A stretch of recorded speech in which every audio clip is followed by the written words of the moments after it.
A very good evening.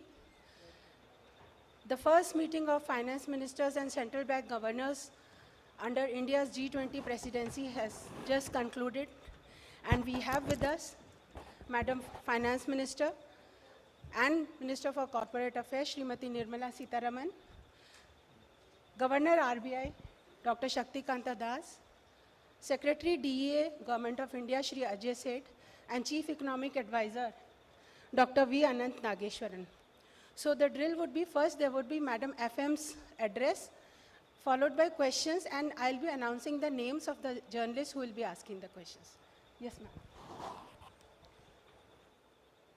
Can this be removed? I think somebody can just take this.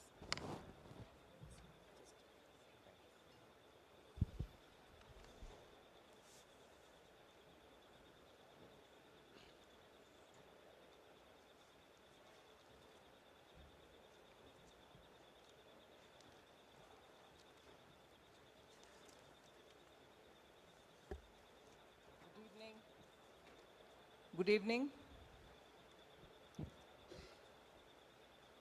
Thank you very much. You've been here all the 3 days and really closely followed what has been developing. This is the first and probably the only one media interaction that we are having together at the end of the first G20 finance ministers and central bank governors meet.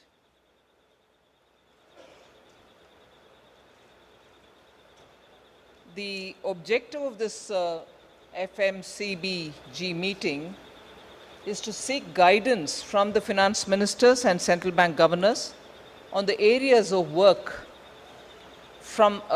areas of work that will be undertaken under the G20 finance track. It was a 3-day meeting in which 500 foreign delegates, including finance ministers and central bank governors from G20 countries, guest countries, and heads of various international organizations participated.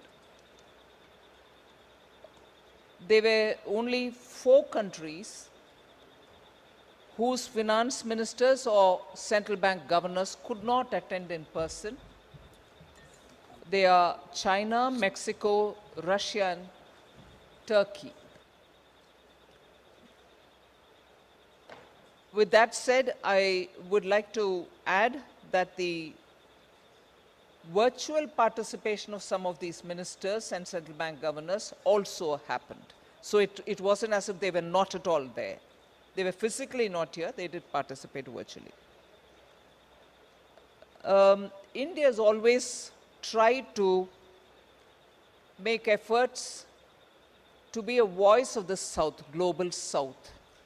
And you know, the Honorable Prime Minister, much before our presidency commenced, a month after that, in January, held a consultation with all the global South countries in a virtual mode. And therefore, we have taken it upon ourselves, like always before, to voice the concern, the key concerns of developing countries. We did that even in this meeting.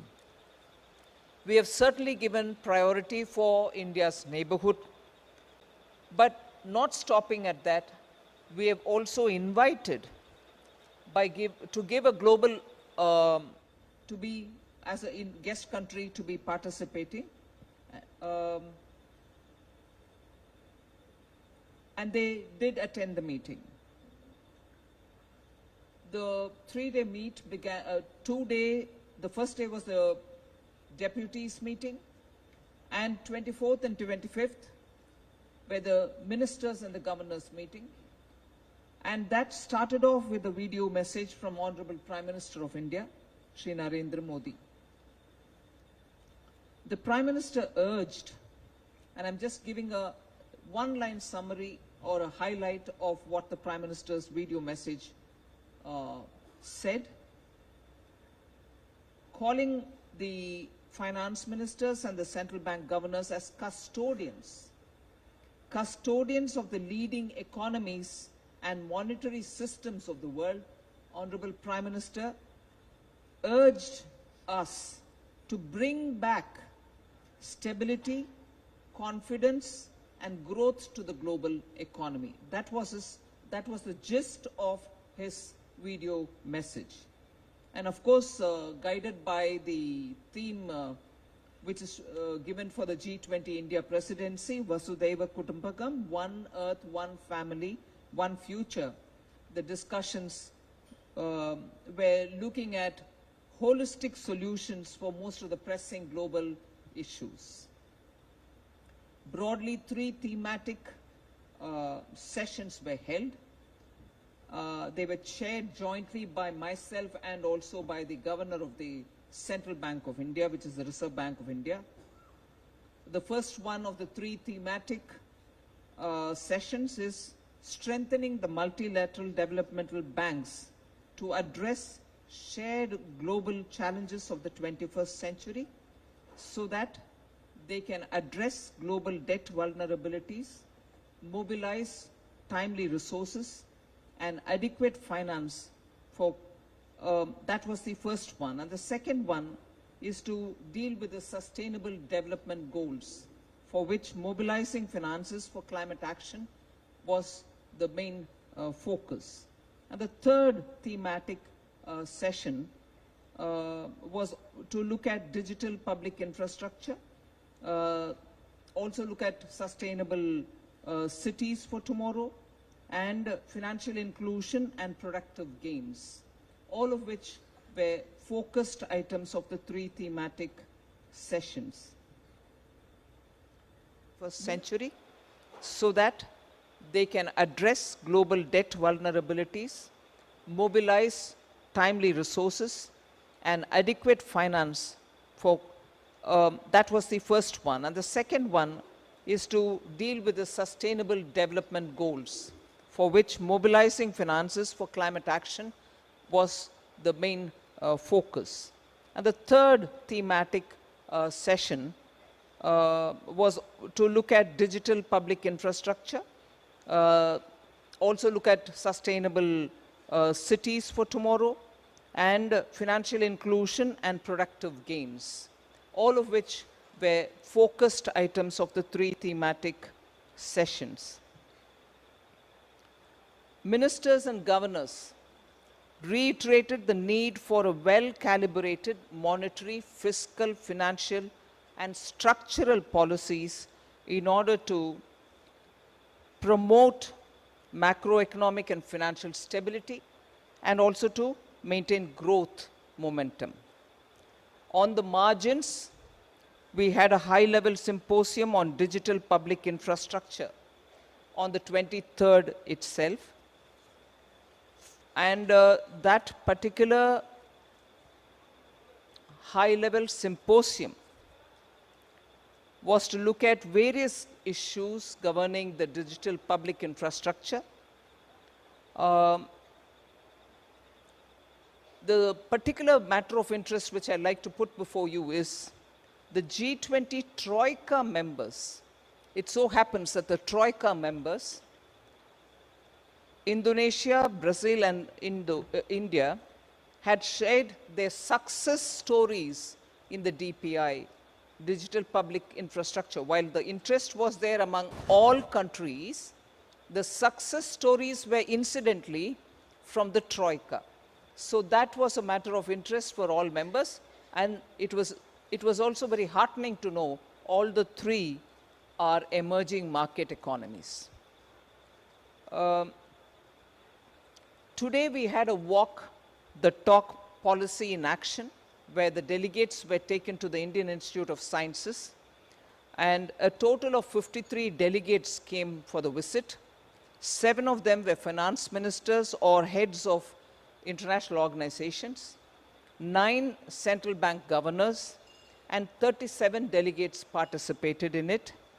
There was a very good display, and in fact, I must say, even during the course of the session, third session of the afternoon today, several of those members of the delegates who came over had words of praise to say. It was one of those very, very effective visit, meaningful, and they had a lot of takeaways for them to carry back to their home countries, because they felt at one go they could have a lot of strides that the Indian startups have made displayed for them to see, and also from the Indian Institute of Sciences, which has been patenting a lot of their products. Once in 5 days, I'm told, they have 2 registration for patents. Every 5 days, they register 2 patents. That was one of the things which was mentioned during our visit.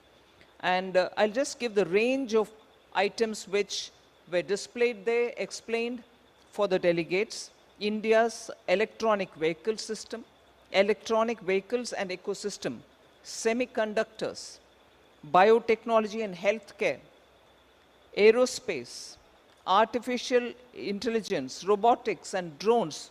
The various developments which are happening in all these areas were displayed. In fact, the President of European Central Bank, Finance Minister of Netherlands, G20 Finance Deputy of the USA, Vice President of the Asia Infrastructure Investment Bank, all of them thanked the presidency for having made this arrangement for visiting the Indian Institute of Sciences. Each one of them, during the course of the discussions, mentioned that it was time well spent, and they mentioned a special word of thanks. Progressing further, there was a seminar on policy perspectives debating the road to policy consensus on cryptocurrencies. This seminar was also of great interest for most members who participated. That was held on 23rd February. It was to deepen the discussion around crypto assets and to foster better understanding of the broader implications of crypto assets. Then, continuing the theme of crypto, there was a panel discussion on leveraging national payment systems to enhance cross-border payment arrangements. It also had inputs on what happens to the cryptocurrencies which banks have bought out, like the way India's Reserve Bank has also come up with pilot for both retail and for wholesale use of cryptocurrencies, that is. CBDs, central bank driven currencies. Then there was a third event in which crypto could play a role. That event was the SME financing and bridging the gap, which was also organized for the delegates. So all of them have been well attended, well received, and there's a lot of discussion about it. On the debt vulnerability, the IMF, World Bank, and the Indian presidency co-chaired and hosted a meeting of the Global Sovereign Debt Roundtable on the sidelines of the meeting. The objective of this debt roundtable is to bring together a diverse group of stakeholders to share their views and to coordinate and collaborate on global debt policy issues. Participants also of the roundtable comprised of official bilateral creditors, the Paris Club Secretariat, debtor countries, and also the private creditor representatives. All of them had participated. This is possibly the second meeting, I think. Just 1 minute. I'll give you greater clarity. There was one meeting held in February on the 17th with the deputies talking on the debt vulnerabilities on the round table. And today was the one with ministers attending it. So on the round table, which is being organized by the IMF and the World Bank, there are 2 meetings which have already been held, inclusive of today's.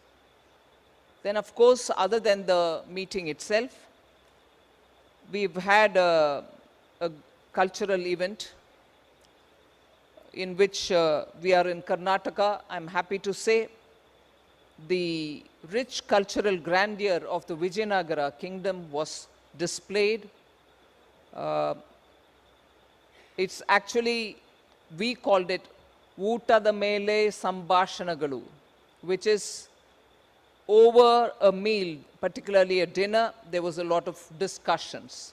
So that was very reflective of the Karnataka culture, the food, the culinary variety which were provided were all reflective of Karnataka, the state in which this is being held. And so the Uttada Mele Sambhashanagalu was a very interesting and well-received cultural event with the food reflecting the state. There was also a display which was there for the last 3 days on Chennapatna toys, saris, brown cotton, which is unique to Karnataka, Kasuti embroideries, Chittara, the arts, and so on. Other than that, the CBDC had a display stall where you could go and test for yourself as to how the CBDC works. So that was one very interesting thing which most ministers wanted to go and try. I went and tried it from my end. Although I know the Reserve Bank of India's headquarters in Mumbai, there is even a fruit vendor at the ground, on the streets close to RBI, who uses the digital currency. So that was also an experience offered by us here. There were several fintechs and the Aadhaar-based stalls also, which could really be showcased. Tomorrow, there is a little trip-long excursion which is being offered, taking any member of the delegation wanting to go to Nandi Hills, which is close by, Shravana Belgola, which is one of the world's very unique sites where the tallest statue of Mahavira, the Jain founder of the Jainism, is also there, and Beluru Halabedu. So all this, if I can call it as a brief summary of what has happened. I'm not getting into, at this stage, maybe I'll explain it a bit later about my personal engagement, bilateral, and other things that I had attended to. But overall, when today the chair's summary and outcome document was taken up, I did mention it when I was introducing the chair's summary. I would like to say that as my concluding opening statement before you have any questions to ask. I'm very grateful that India's presidency has received strong support on all our key priorities, has received strong support on all our key priorities, and therefore I'm very thankful to all the ministers and the central bank governors who participated today. India particularly got support for our proposal to bring in an expert panel who will go into looking and providing a narrative. They'll develop a narrative for an updated vision of the MDBs, and that can make the MDBs capable of addressing transboundary challenges and also for better development financing mandates that can be fulfilled. So that expert group was a proposal which was given by India. It has received, it has received support from all member countries. And just for information's sake, the expert group has been mandated to submit their report in 3 months' time, so that in the July meet, we will be able to take up the discussions and any follow-up action that may be required. And on that particular expert group, I'm indeed grateful to the US Secretary, Janet Yellen, who had really come forward, putting her support up front.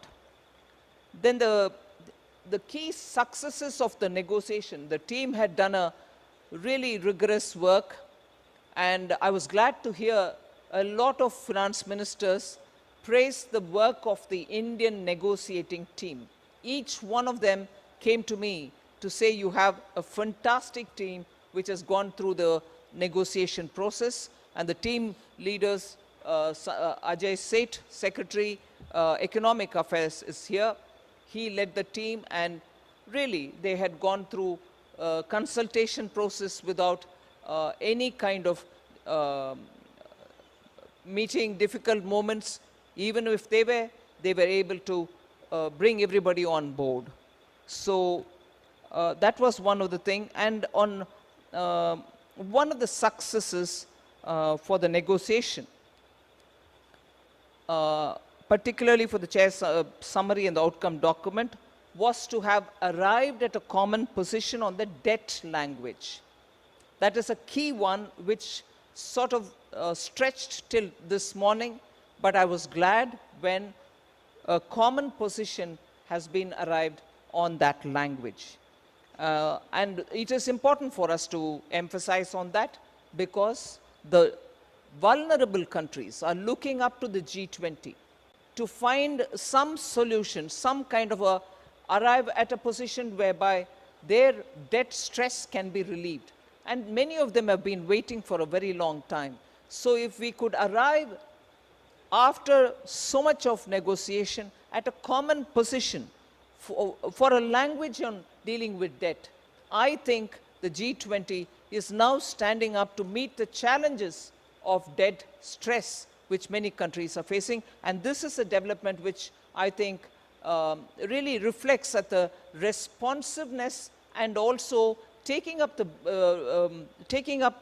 responsibility of giving solutions, which the G20 group has always shown, and they have not failed this moment, this time either. So they stood up to the challenge, arrived at a consensus language, and as a result, on a very, very stressful issue of debt stress and countries really being on the cliff, we had to come up with a solution, and I'm indeed grateful that the G20 membership rose to the occasion and arrived at a common language. So 4 specific countries would benefit by a quick response from the international institutions, and the G20 has actually today paved the way for it. There was also a consensus on stepping up the implementation of the common framework. So that was one thing. And finally, before I conclude, I just want to say, I mentioned it during the session, Saudi Arabia had really come up with a kind of, from its own, came up to help on the discussions when it was on macroeconomic consequences of food and energy insecurity, because there was one reservation they had, but they came up and cleared it, and I'm thankful for them, because food insecurity, fuel insecurity is something which is worrying globally all countries, and for them to have come up saying, all right, we'll come in with our own, we'll join the team in getting a consensus. UK and USA, I'm grateful again for being very supportive on the global coordination framework, particularly on the crypto. China and Saudi Arabia again for coming forward on climate finance mobilization. They have been very, very proactive and came forward. Japan and United Kingdom, on all priorities of the Indian presidency, they've been completely supportive. So I'm indeed very grateful to them. And the G20 Troika, similarly, have been completely supportive of India's position and priorities, all India's priorities. So these were reflected with full consensus in our statement. So finally, I'm indeed very thankful to all the members.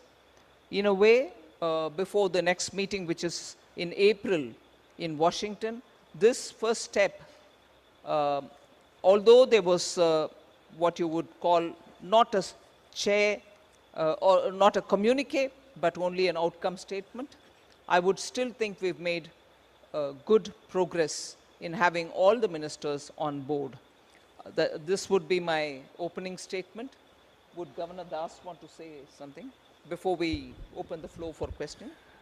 The finance minister actually has very comprehensively covered all the aspects. I just wish to add 2 or 3 quick points. One is that by way of information, that from the Reserve Bank of India, we organized 4 side events, and the 4 side events were on cyber security, on payment systems, that is cross-border interoperability, then on financial inclusion, and the 4th one was on MSME credit.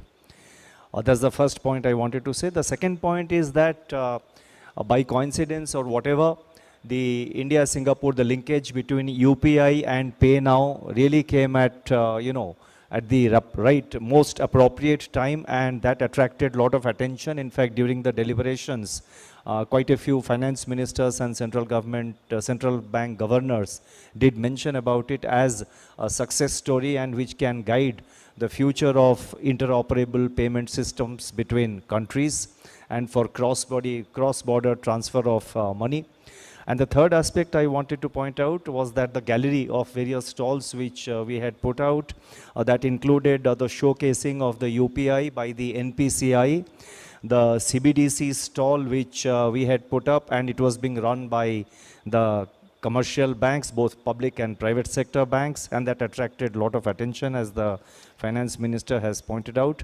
And we were actually, the third aspect was there was a stall where we were actually enabling the foreign visitors access to make UPI payments, use the UPI and make local payments even if they did not have bank accounts. This was one of the announcements which we had made in the last monetary policy meeting, and that was that has been operationalized. It was on demonstration and it was an actual functioning.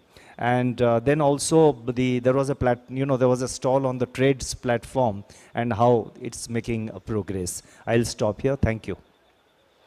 So, Mr. Shishir Sinha, Hindu Business Line.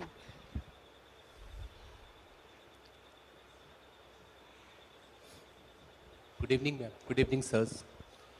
Ma'am, my question to you, when you said that we have arrived on a consensus on language on the debt thing, but this morning, US Secretary of Treasury, Yellen ma'am, said that there are differences.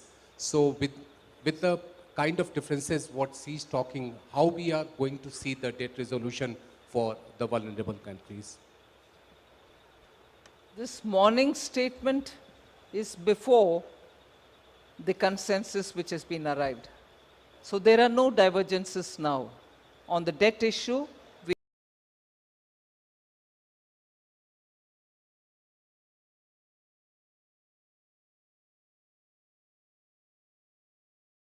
reservation. So with a footnote, certainly a communique can't go out.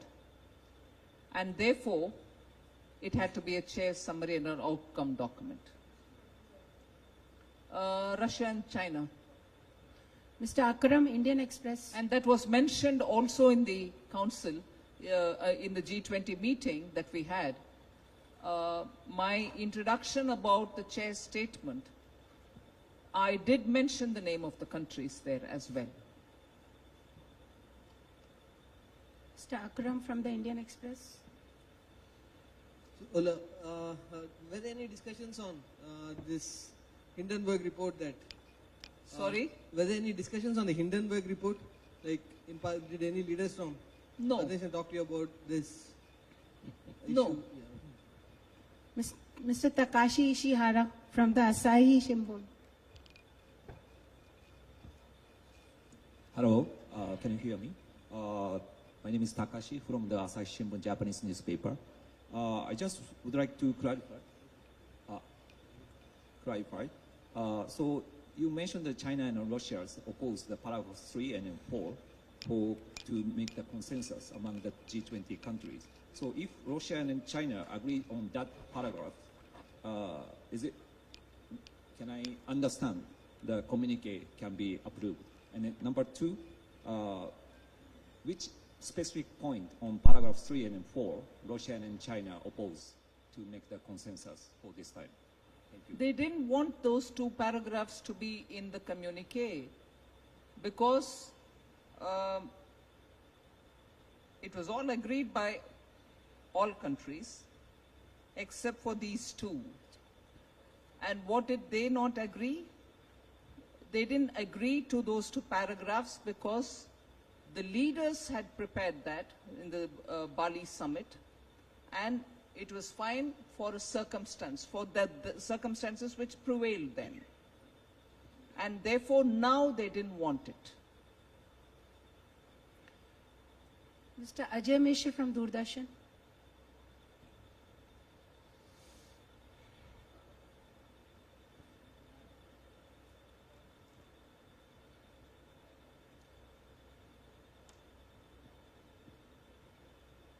You can sit down and ask because there are cameras behind you.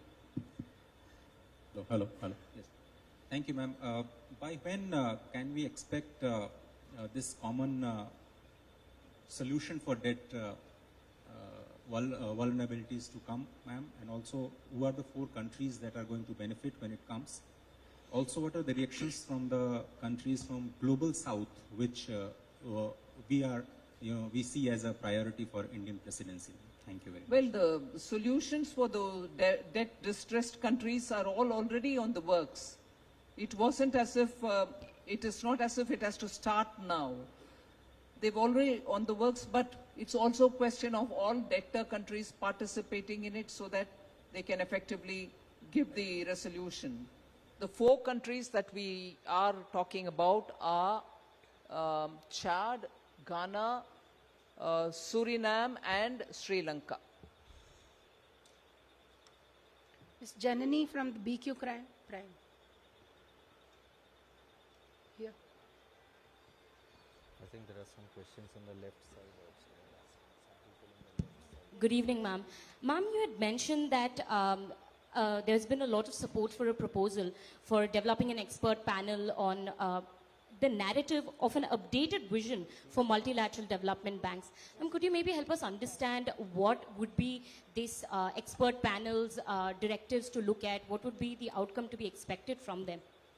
See, first of all, we are talking about reforming the multilateral development banks in such a way that the reforms would make them far more nimble-footed so that the 21st century challenges and also meeting the development needs of many of the countries can be better met.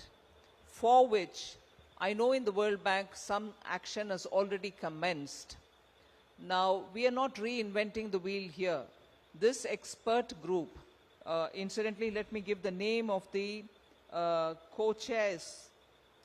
Professor Larry Summers would be the chair of this, and it has 2 co-conveners, that is Larry Summers and Professor N.K. Singh, Professor Mr. N.K. Singh, who's been a senior bureaucrat and now is the head of the Institute of Economic Growth. So the other 2 members will be co-opted by the 2 co-conveners. So they will be working in order that we know, just before I get into this answer, a bit of a correction. The 4 countries that we planned, that we talked about are Ghana and Sri Lanka, which I mentioned is right. Because Chad probably has already had a resolution given, it's not Chad, it's Zambia and Ethiopia. So Ghana, Sri Lanka, Ethiopia and Zambia are the 4 countries. Yeah, so the terms of reference and everything would be more to see how the multilateral development institutions can better leverage the monies that they have for raising more funds and also be more nimble-footed in dealing with the development needs of countries and what management efficiencies can be brought in and so on. So that's exactly what is going to be the work of the expert group. They'll submit the report, as I said, in a matter of 3 months, and the G20 FMC I always get difficulty in saying, central bank governors, finance ministers and central bank governors meet, will the next time round look, that is in July, look into the reports and take action forward. Ms. Deepshika, Economic Times.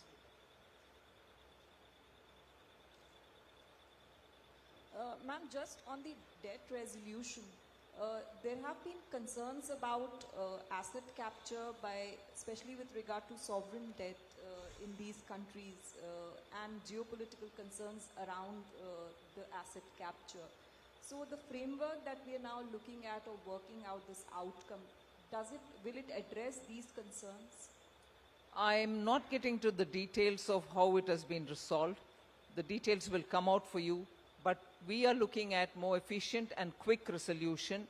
The sheer fact that countries have to wait for years, like for instance Zambia had waited for more than a year and a half, and there have been countries which went back on the request because they waited for 2 years. So those sort of, first of all, the process itself consuming the time, by which time the distress in the country aggravates. Like for instance Sri Lanka, it is waiting for a resolution, but in the meanwhile, because of the delays, they're feeling the stress even more. So it is more from the point of view of getting all the creditors to the table, both sovereign and also private creditors to the table, and having all of them agree to a certain formulation in which there needs to be a greater efficiency and also coordination among all the all the creditor countries, and sometimes even non-sovereign private funders also will have to be joining in this table. That is why when IMF and World Bank held the round table at the deputies level in February 17th, if I know right, all of them participated. In the sense, Exim Bank, the central bank, also the private creditor, all of them were brought onto the round table, and therefore you are now able to see that that is one of the very critical aspects of resolution, debt resolution for countries which are so stressed. Mr. Dipankar from the PTI.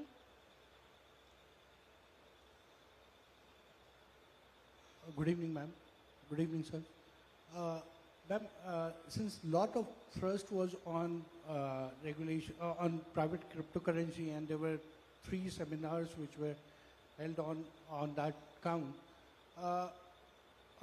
what sense did you get from a member nation? Are they looking for total ban for private cryptocurrency, ma'am?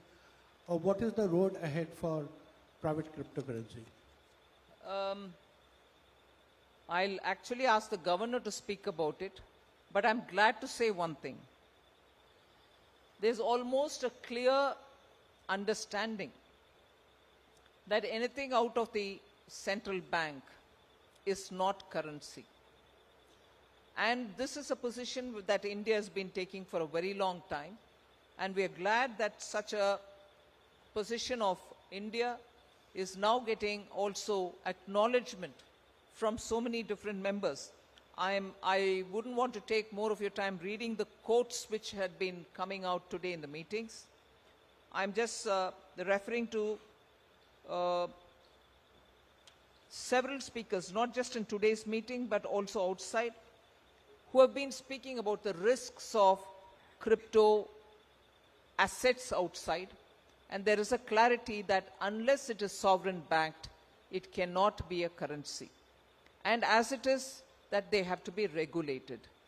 And many of them did come to me to say that the technology which governs all this, the distributed ledger technology, and in some nations the coins, the units, the Bitcoin and stable coin and so on, people recognize that the technology behind all this is very useful for fintech, and even that position is now being reiterated by many other countries. But Governor Das. 2 points.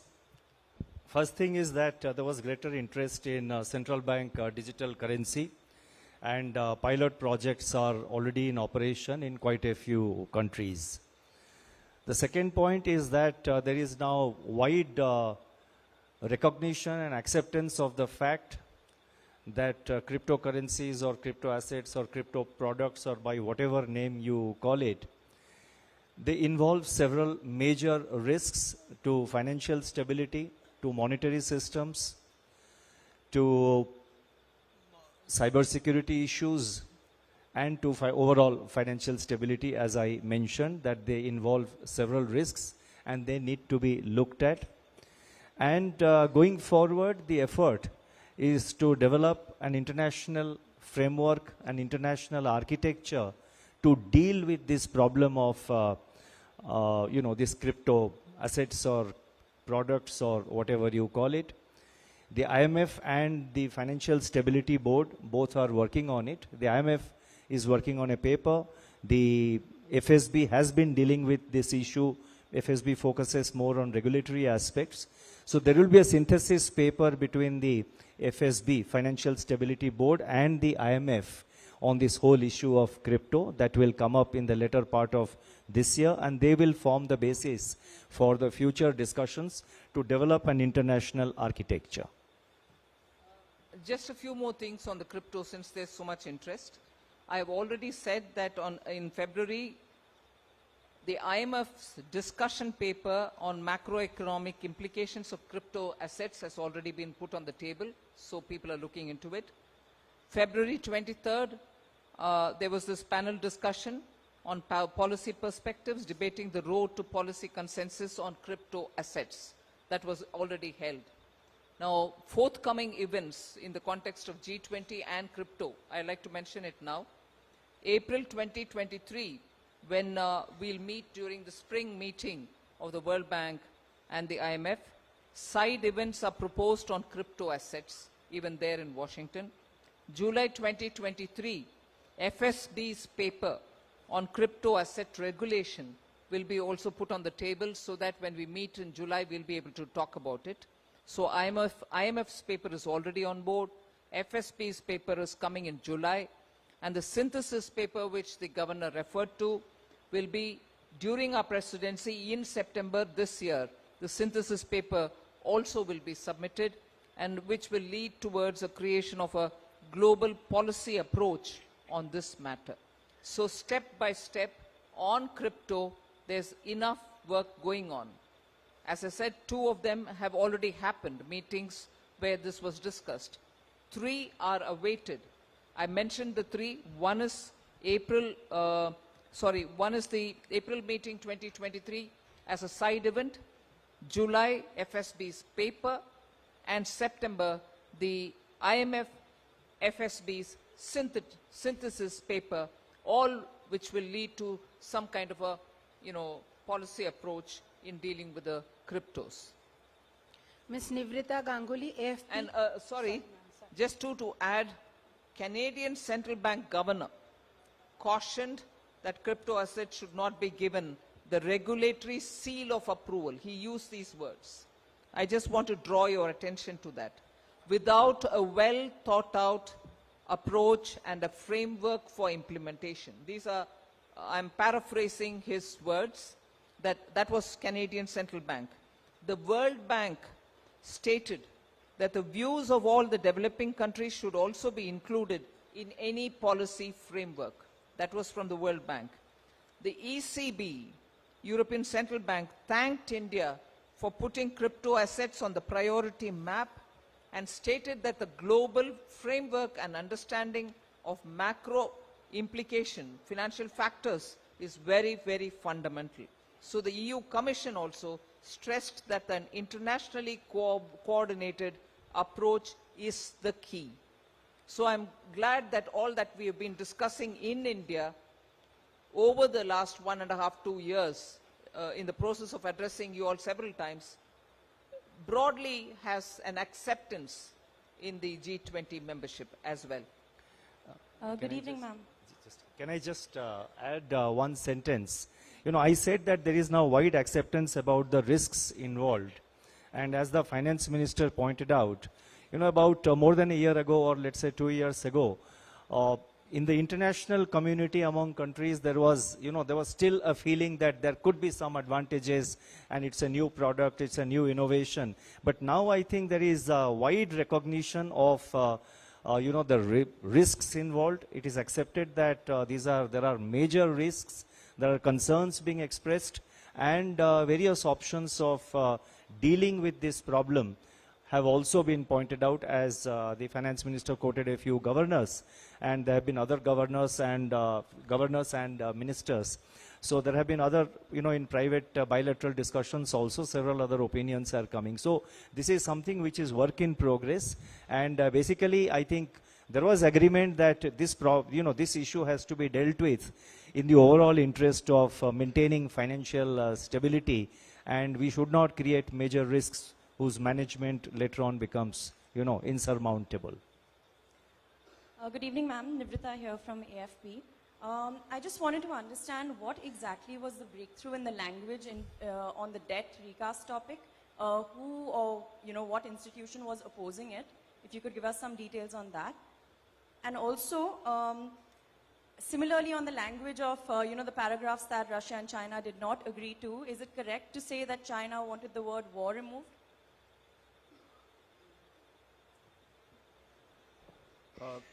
See, on the debt, across the table, there was unanimity that there's an urgency to address the debt vulnerability of low-income and middle-income countries. And I'm making that statement. It's there in the outcome document itself, across the board. Everybody said that needs to be done. Further, each one of them said that we have to step up implementation of the common framework, which was done in November 2020, and thereafter the progress so far has been on chart. So then appreciation, and rather the ministers impressed that all agencies have to work, everybody, all official bilateral creditors and the private creditors have to work towards finding an early solution to all of them. Then there were issues around that what is the transparency in the debt treatment, like when the IMF or the World Bank do a data or a debt sustainability analysis, which is called DSA, when that information can be shared, what is the transparency, whether that can be improved upon. There were discussions around, and the one part which was holding it out for long was whether the multilateral development banks should be part of the debt restructuring. So that's a fundamental issue on which China has a different view. And on the other hand, all other countries feel that it is something where the MDBs get a preferred creditor status, because only then they can retain the AAA status in the market for raising their debt, and then becomes a very low cost debt they can raise it. So a common language has been found, common understanding. Language is a reflection of the understanding. So what it has been found, that common framework itself provides for a solution, that more work needs to be done. So that's the way forward which was agreed upon. Sorry?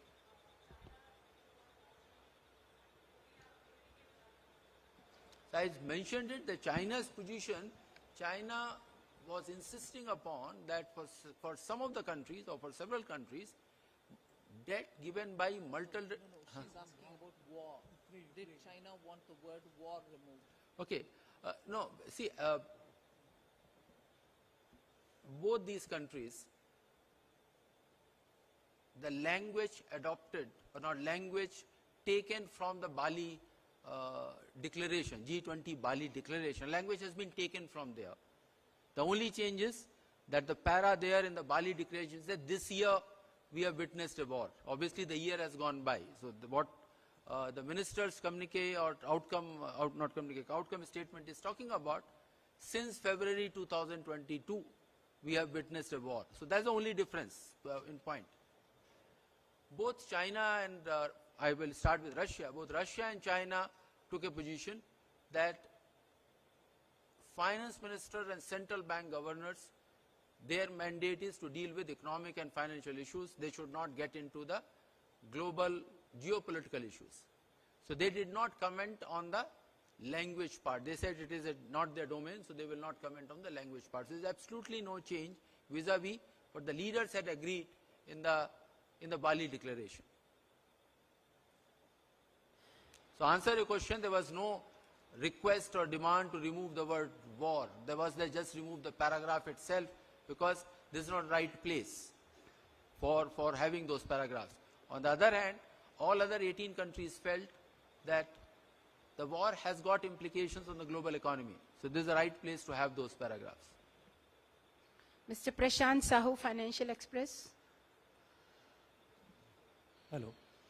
Ma'am, are you satisfied with the outcome of the meeting to address or to restore the global growth and price stability, and also to bring down the global food, fertilizer and fuel prices, which is affecting many countries, including India?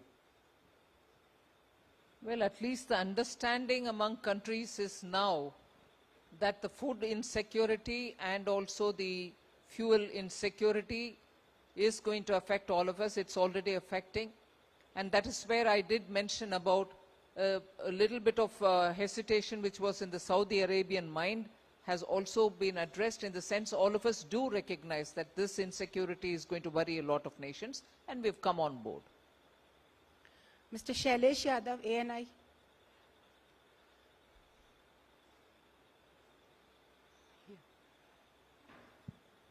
Ma'am, can we expect consensus among the G20 countries on crypto assets during Indian presidency? Well, first of all, we are going through the study process so that there can be informed discussion. That is why you find that IMF and also the FSB, who have been doing their own little work on the crypto matter and progressing in that on their own. We have now asked them to do the papers and give it to us. And the rapidity with which these papers have been already one from IMF given and from FSB, which will be given in time for the July meeting, I feel that we are progressing in this direction, so something should develop. Ms. Priyasmita Datta, Informist.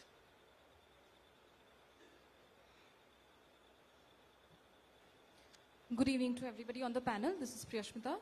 I wanted to know that what was the take of G20 nations on India's rupee-ruble trade settlement with Russia, especially with regards to oil, at a time when the G7 nations are so vocal about further sanctions and also taking actions against countries which will violate those sanctions. Thank you. No discussion in the G20 on that. Mr. Siddharth Upasni, Moneycontrol.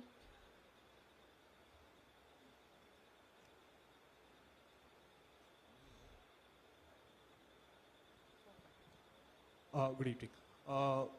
Governor, you said that there was recognition of the risks from crypto assets, and now the IMF and the FSB will be developing a synthesis paper. But you have been vocal against cryptos, and that you've said that they should be banned.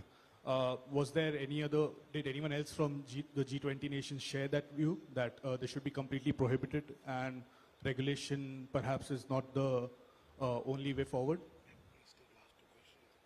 No, I think a few statements made by, governors and ministers were quoted by the finance minister. So if you just recall them, I think basically they are implying that. And there are multiple views, multiple options are under consideration, but it's too early to speak on what will be the eventual architecture. But yes, to address your questions, there were views that it should be regulated with a view to control its, to check and control its proliferation, to control its risks. There were opinions expressed saying that the option of a ban or prohibition should also be considered. So multiple views were expressed, but this is a work in progress. So let us wait for the discussions to go forward, and we will see how it shapes up. In any case, ultimately, every country is a sovereign country. The countries will take their decisions. But once something is agreed in the G20, naturally it would be expected that countries would, by and large, follow that, whatever is the agreed position. Ms. Ruchi Bhatia, Bloomberg. Good evening, ma'am. I want to first begin by asking you on the fact that India was one of the first countries to provide assurances for debt relief for Sri Lanka. just wanted to understand how soon can we expect assurances to come in from China as well. There was some sort of consensus that we were able to come to as far as the debt talks are concerned. Does that mean that we will see a resolution for Sri Lanka very soon? And my second question, China being one of the biggest bilateral creditors to developing countries, there was also several nations asking China to disclose their debts that they own, that they have for various countries and be transparent about it. Was there any resolution to that matter? On Sri Lanka, we can only hope that it can get sorted out at the earliest. And on the second issue, nothing was discussed specifically. Mr. DG Vijay from DNS. Good evening. I wish to congratulate you on behalf of Bangaloreans for making this event a grand success. Thank you. Thank you. And my question is related to India's trade with Russia has shot up post the Russia-Ukraine war. According to Reuters, imports of the top 5 principal commodities have increased since the war, as India imported these commodities at discounts. India also benefits from the fact that its refineries are best suited to process Russian oil. Does the ongoing war pose any problem in near future when the war scale is enlarged? Well, I think we are looking at India's interest and importing, and that will continue. Mr. Kento Yamamoto from the NHK Japan Broadcasting Corporation. It's not there then. Ms. Sakshi Jain from the Deccan Herald. Oh, he's here. He's here. This is Kento Yamamoto from Japan Broadcasting Corporation. And would you elaborate on what was the most difficult part on the discussions about the communique? The discussions on the communique? Yes, about the communique. What was the most difficult part? What is it that you want to know? There's always discussion. There have been discussions for 3 full days. On which aspect are you asking us? Oh, I'm asking about since there was some discussions about the paragraph 3 and 4, and what was the most difficult part about the discussions? So in terms of what all was discussed, there were issues around MDBs, how MDBs can be reformed. There was issues around MDBs. At the same time, there were discussions about debt relief. There were discussions about financing cities of tomorrow. There were discussions about international taxation. Again, so difficult one was on the debt resolution and on, I'll say debt resolution. And the discussions around para 3 and 4 was a position taken by 2 countries. So in terms of discussion, there was not much discussion around that, but the most challenging one was number 1 on the debt, second was on the climate issues, on the climate financing issues. Ms. Leila Nathu from the BBC. Now, last 2 questions, please.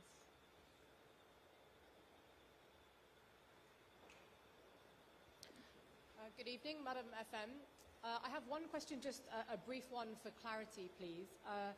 In the reference in paragraph 3 of the Chair's statement, was India included in the reference to most members who strongly condemned the war in Ukraine? If you don't mind, I'd like you to repeat your question a bit more louder. Just one brief question for clarity first, please. In paragraph 3 of the Chair's statement, was India included in the reference to most members who strongly condemned the war in Ukraine? Do you want to answer that? We agreed to... see, one thing is clear. Paragraph 3 and 4 are taken from the Bali Leaders Summit's communique. But would India include itself in that reference to most members? Well, if you want to answer it? We have agreed to the Bali's communique. So what is that specifically which differentiates India out of it? The Bali Leaders Communique, we were a party to. Okay. We've taken these 2 paragraphs from there. So by implication, what does that mean? Okay, can I just add... No, just one, please. Let's have other questions also. Just further, at the start of these discussions, India urged delegates to focus on the world's most vulnerable citizens. Are you disappointed that some of the focus turned to the war in Ukraine and that some countries like the UK and US came here with very strong messages about the war instead? Discussions inside happened in a very cordial atmosphere. That should answer you. Mr. Parikshit Luthra, CNBC TV 18.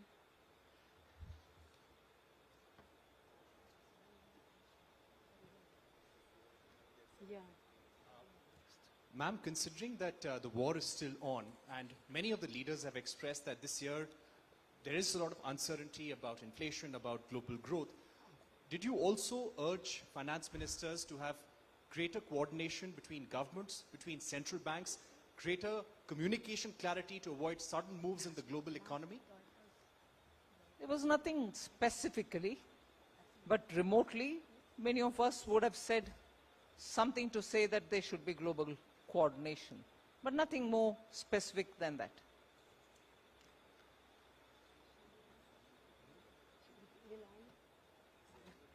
Yeah, Shivangi from the Reuters, if you have a quick question, last question.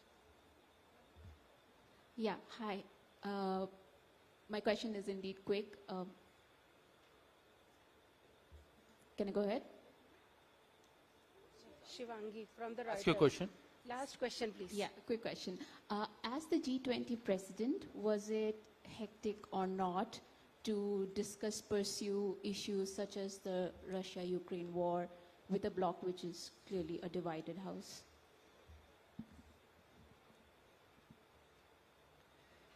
Again, please repeat the question. As the president of the G20, was it hectic or not to pursue conversations such as the Russia-Ukraine war with a bloc that was clearly divided? Hectic. It's been hectic for almost now 2 months in preparation for this. So hectic because of that. Thank you. Thank you. Thank you, ma'am.